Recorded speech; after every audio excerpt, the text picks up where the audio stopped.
Hello everyone, welcome back to Lasya Telugu channel. Friends, ఈరోజు వీడియోలో ఒక tasty and delicious recipe masala వంకాయ ఎలా తయారు చేయాలో చూసేద్దాం. ఈ కర్రీ చాలా టేస్టీగా ఉంటుందండి. ఎంతో సింపుల్ అండ్ ఈజీ వేలో ఎలా తయారు చేయాలో ఈరోజు వీడియోలో తెలుసుకుందాం. ఈ కర్రీ ఫంక్షన్స్ కానీ పార్టీస్ కానీ ఏమైనా ఈవెంట్స్ ఉన్నప్పుడు చేసుకుంటే చాలా బాగుంటుంది. సో ఫ్రెండ్స్, లేట్ చేయకుండా ఈ రెసిపీని ఎలా తయారు చేయాలో చూసేద్దామా? Let's check into the video.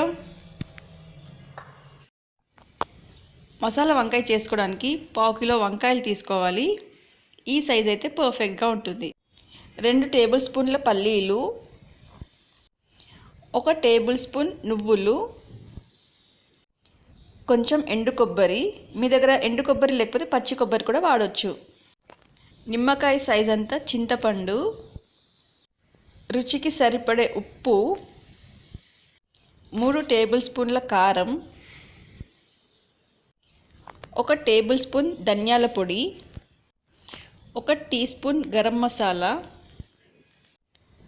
3 పచ్చిమిరపకాయలు, 1/2 కప్ టమాటో ముక్కలు, 1 టీ స్పూన్ జీలకర్ర, చిన్నగా కట్ చేసుకున్న అల్లం ముక్కలు 1 టీ స్పూన్, 6 లేదా 7 వెల్లుల్లి రెబ్బలు, కొంచెం ఫ్రెష్ కొత్తిమీర, 1/2 టీ స్పూన్ పసుపు, 1 గ్లాస్ వాటర్,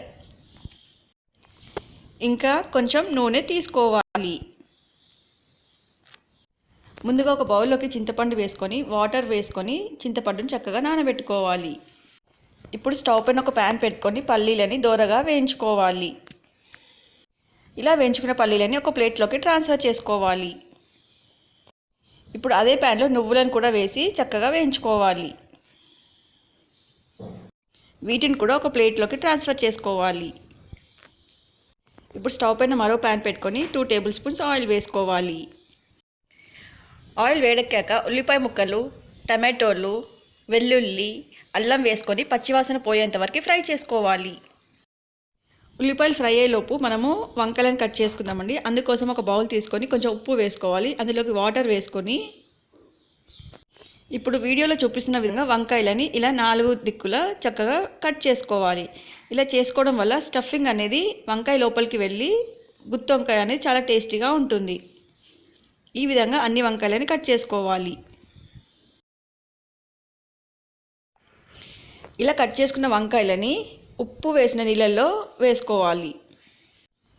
ఉల్లిపాయలు టమాటాలు చక్కగా మగ్గిపోయాయి కదండి. ఇప్పుడు స్టవ్ ఆఫ్ చేసుకొని పక్కన పెట్టి చల్లార్చుకోవాలి. ఇలా చల్లారిన మిశ్రమాన్ని ఒక మిక్సీ జార్లోకి ట్రాన్స్ఫర్ చేసుకోవాలి. ఇప్పుడు అందులోకి చిన్నగా కట్ చేసుకున్న ఎండు కొబ్బరి, వేయించిన పల్లీలు ఇంకా నువ్వులు వేసుకోవాలి. అందులోకి రుచికి సరిపడా ఉప్పు, కారం, ధనియాల పొడి, కొంచెం కొత్తిమీర వేసుకోవాలి. కొంచెం వాటర్ యాడ్ చేసుకొని అన్నిటిని కూడా చక్కగా పేస్ట్ చేసుకోవాలి.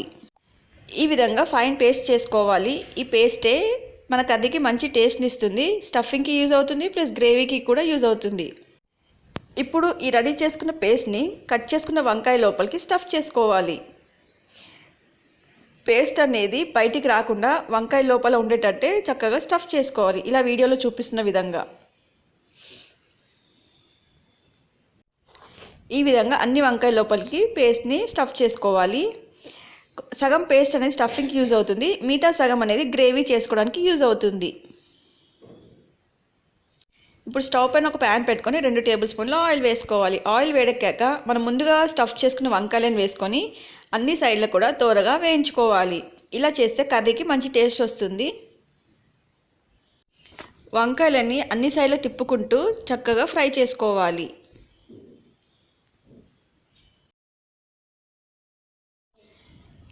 ఇలా ఫ్రై అయ్యాక అన్ని వంకాయలను తీసుకొని ఒక ప్లేట్లోకి ట్రాన్స్ఫర్ చేసుకోవాలి. ఇప్పుడు స్టవ్ పైన ఒక ప్యాన్ పెట్టుకొని 2 టేబుల్ స్పూన్ల ఆయిల్ వేసుకోవాలి. ఆయిల్ వేడెక్కాక పొడుగ్గా కట్ చేసుకున్న పచ్చిమిర్చి ముక్కలు ఇంకా కరివేపాకు వేసుకొని ఫ్రై చేసుకోవాలి. కరివేపాకు ఫ్రై అయ్యాక అందులోకి పసుపు, జీలకర్ర వేసుకొని చక్కగా మిక్స్ చేసుకోవాలి. ఇప్పుడు ఇందులోకి మనం రెడీ చేసుకున్న పేస్ట్ వేసుకొని చక్కగా మిక్స్ చేసుకోవాలి. ఇలా పేస్ట్ మొత్తం చక్కగా ఫ్రై అయ్యాక మనం ముందుగా నానబెట్టుకున్న చింతపండులోంచి రసం తీసుకొని గ్రేవీకి యాడ్ చేయాలి. ఈ రసం అనేది కర్రీకి ఒక మంచి కన్సిస్టెన్సీ ఇవ్వడానికి యూజ్ అవుతుంది, ప్లస్ కర్రీకి ఎంతో టేస్ట్ని ఇస్తుంది కూడా.